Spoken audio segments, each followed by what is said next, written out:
Hello, it's Catherine here from Ink Finger Cat, and I'm back with another Festive Friday.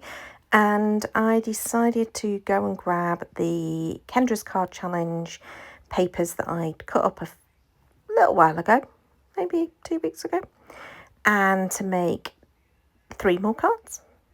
So the previous 3 cards are already up as videos. The process for cutting it all up and organising it is also a video. I'll try and remember to link them in the description box below. Not great at remembering to do that, but hopefully I'll do it. So I'm on to card sketch number 4, which is that top left hand side sketch, and it's all these little panels of the paper going across. What I've realised, oh no, I was going to say, I just looked at it then and thought, oh, there's a piece at the back there, but there isn't. It's the pattern paper. It's fine.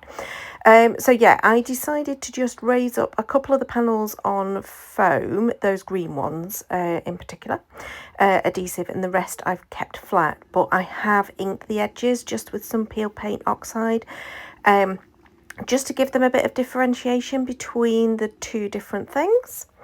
And then, just like the cards I did last time, I am using the acetate pieces that are also from Kingston Crafts. So the papers and the acetate bits are all from Kingston Crafts.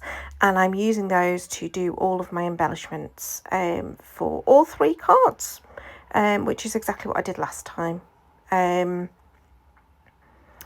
I kept this one fairly simple though, because this one literally just the sentiment and those 2 strings of lights. I think they're my favourite of the embellishments. I love those string lights. I think they're so cute. But I had them just popping out of the banner going across the centre that says sentiment on the sketch. Now, I have made my card blanks out of remaining paper. I call it paper because that's what it says on the thing, but it's actually really thick paper. It's not quite cardstock level, but it's absolutely strong enough to make a card blank out of, especially if you're adding layers like I am. So yeah, the only thing that I do is I add in a white insert on the inside just so that there is enough, there's somewhere to write, sorry, because obviously it's quite a busy pattern paper, but I think this is really cute. I decided to add a bow using some, it's kind of like a paper twine, it's not a fabricy twine, but I was struggling to get this to sort of stick in place, so I stuck a bulldog clip on it. I don't know if they're called bulldog clips, a fold back clip, I don't know what they're actually called, something like that. Right, we're on to the next card, which is card sketch number 5, and this one's got quite a large amount of white space. Now my white space is actually pink, so I decided to emboss that panel with an embossing folder. It's not a 3D embossing folder, and it's one I've had for donkey's years. And it's got the words Merry Christmas in lots of different fonts. And then because it's Kingston Crafts cardstock, it's white core, which means you can do this cool effect of sanding it back and it exposes the white core, which I think looks really cool.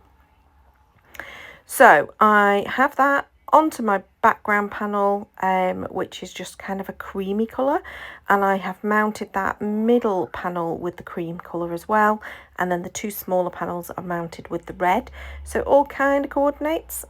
And I decided for this one to go with all of the winter jumper type things, some mittens, and to go with a kind of cozy, outdoory, coldy kind of thing.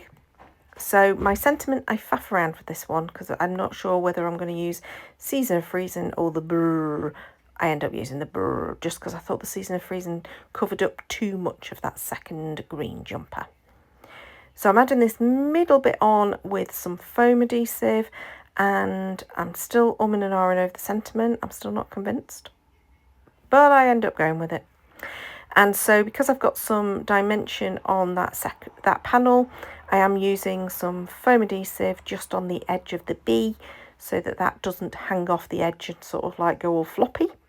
And the rest of it's glued down. Again, using leftover of this paper to make my card blanks. All my card blanks are the American size. Sorry, the card sizes are all American size because that's how Kendra's designed the challenge.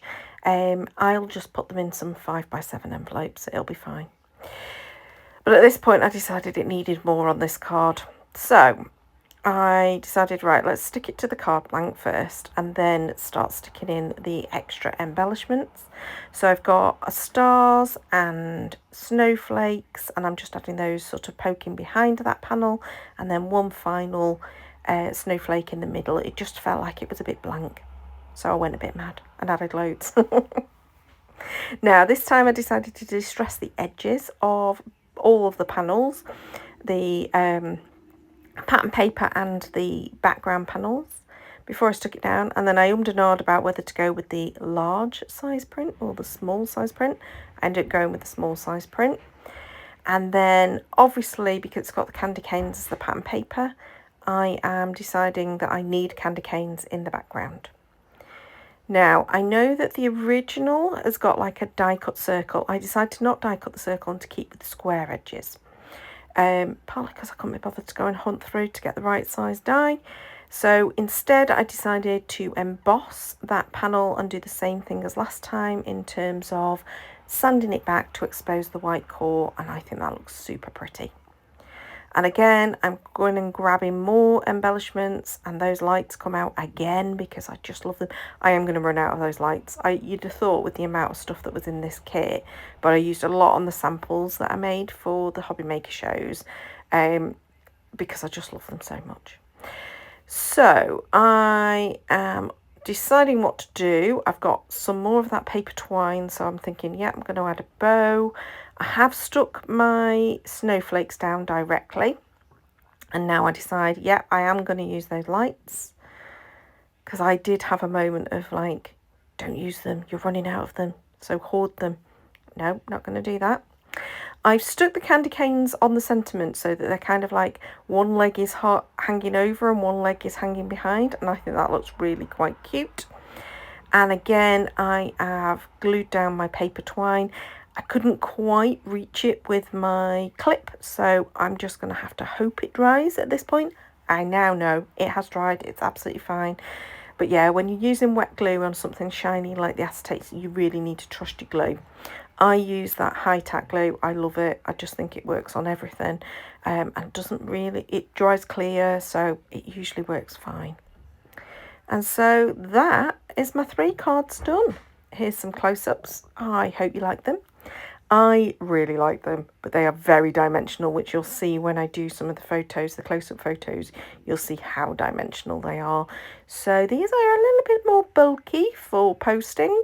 Definitely we'll need the large letter stamps that we have in the UK, because not only have we got the bows coming off, but all that dimension on them, that's what we're going to need.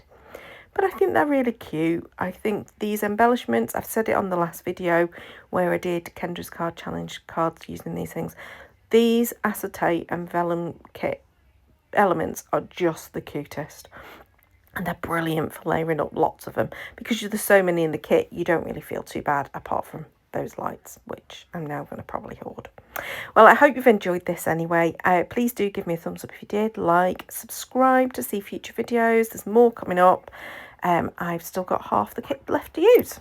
In fact, just realised I've got 3 more sets of 3 to do. So, more videos to come. Please subscribe. Till next time though, thanks for watching.